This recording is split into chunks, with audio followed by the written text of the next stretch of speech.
શું તમે સતત બીજાના બગીચાની હરિયાળી જોઈને તમારા પોતાના આનંદને સૂકવી રહ્યા છો?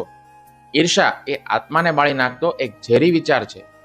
આપણને બીજાની સફળતા, ધન કે સુખ જોઈને વિચાર થાય છે કે આપણી પાસે ઓછું છે. શીલ પ્રભુપાદ આ ભ્રમને દૂર કરે છે. યાદ રાખો, આ દુનિયામાં કોઈ પણ વસ્તુ અકસ્માત નથી.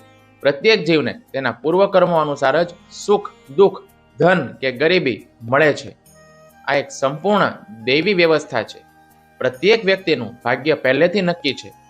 તમે તમારી બુદ્ધિ અને પ્રયાસથી થોડો ફેરફાર કરી શકો, પણ મૂળભૂત ફળ તો કર્મો અનુસાર જ મળશે. બીજાની વસ્તુઓ જોઈને ઈર્ષા કરવાને બદલે કૃષ્ણ દ્વારા તમને જે આપવામાં આવ્યું છે એના માટે આભારી બનો. તમારી પાસે જે છે તેનો ઉપયોગ કૃષ્ણની સેવામાં કરો. આ જ ખરો સંતોષ છે જે ઈર્ષાને જડમૂળમાંથી ઉખેડી નાખે છે. દરરોજ કૃષ્ણનો આભાર માનો કે તેમણે તમને આ મનુષ્ય જીવન અને ભક્તિ કરવાની એક સુંદર તક આપી. જ્યારે તમે કૃષ્ણના અનુયાયીઓને તમારા આધ્યાત્મિક પરિવાર તરીકે જોશો ત્યારે ઈર્ષા નહીં, પરંતુ પરસ્પર પ્રેમ અને સહકારની ભાવના જાગશે. હરે કૃષ્ણ.